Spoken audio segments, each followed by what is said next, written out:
Have we completely lost our minds? Probably so. Have you ever wondered what it's like to get a brand new puppy while you're traveling in an RV? Well, in this episode, you're about to find out. One thing that we said we would never, ever do as full-time RVers of 9 years is get a pet while we were traveling. And you may wonder, why not? Pets are amazing, right? It's just because we didn't want it to limit our ability to travel, to go on the fly, to leave the RV and stay in a hotel if we wanted, to hop on a plane and go home and visit. Pets are a big responsibility, and so we just really didn't want to add that to the mix, and we always said we would never do it. But obviously, we did. So how did that happen? Our daughter was pining over getting a puppy. She begged and begged and begged. And despite saying no for years and years, I saw this guy's photo online and knew I had to have him. So I said, let's get a small RV dog, right? A little RV dog. So how about a French bulldog, right? They get maybe 25, 28 pounds. Perfect size for an RV. Yeah. So we go get him. He's probably the biggest record-breaking French bulldog ever. He's almost 40 pounds. And they said, get a long-haired Frenchie. They're rare and really beautiful, they say, right? Just kidding. I don't know who said that. I don't even know who they is. But we did get the long-haired version, and wow, he sheds like crazy. But you know what? Through all of it, he is the perfect dog for our family. He's not a laid-back couch potato like we thought. He's not small like we thought. He's not non-shedding like we thought. But he's absolutely perfect for us. Isn't it funny how sometimes you think one thing and life completely flips it the other way? He's the perfect example. He's the member of our family that we just didn't even know we needed until we had him. So this is Oliver.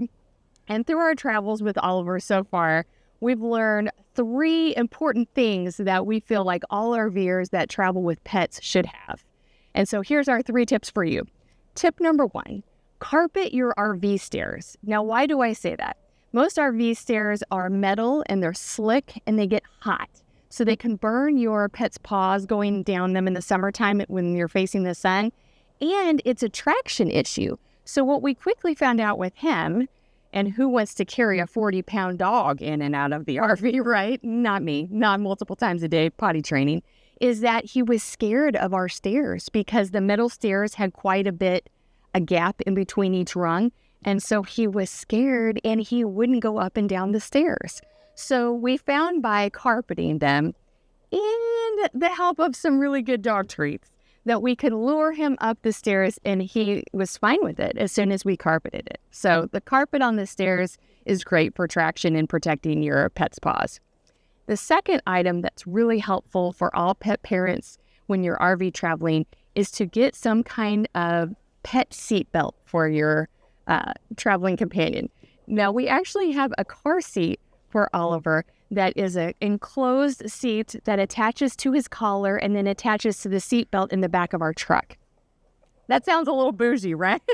That sounds like high maintenance pet parents, but it's not really for that all. It's actually for safety, because if you're hitting the brakes hard in your RV or in your truck, or you were to, happen to get into an accident, your pet can become a projectile, right? Which could harm them, but they could also harm one of your family members. So it's just safest to keep your dog restrained either in a kennel or in some kind of seat or in a seat belt when you're on the road traveling with your pet. Item number 3 is something we never considered until after we got him. We got Oliver in the summer in Florida. Wow. I don't recommend that, by the way. It's hotter than blazes, and we're trying to potty train a dog in 100-degree weather in Florida in the summer. Yeah.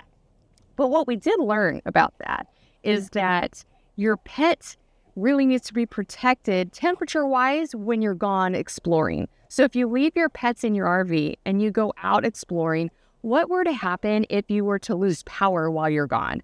I mean, that could be a nightmare. In 100-degree weather like we were dealing with in Florida, it wouldn't take long for them to get in trouble. So the third item is to get some sort of pet temperature monitor that can alert you via your phone, on a text or an email if you were to lose power in your RV, or even if it just gets too hot. So we set a certain temperature threshold, and if the inside of our RV gets above that threshold, it sends us a text message. And so those are 3 things that I think any pet owner needs when you're traveling in an RV. Even if you have a lizard or a bunny or something more exotic than a dog, right? You still need to protect them from the heat and for power loss. But ultimately, we love this little guy, and we're glad he became, part of our family. Yeah, we can't imagine travel. We don't even remember traveling without him now. So. It's like he's always been with us, even though we went 9 years without him on the road. So it's really been a blessing and a perfect fit. So now I'm curious, do you travel with your pets in your RV? Learn more about RV family life and adventures at theadventuredetour.com.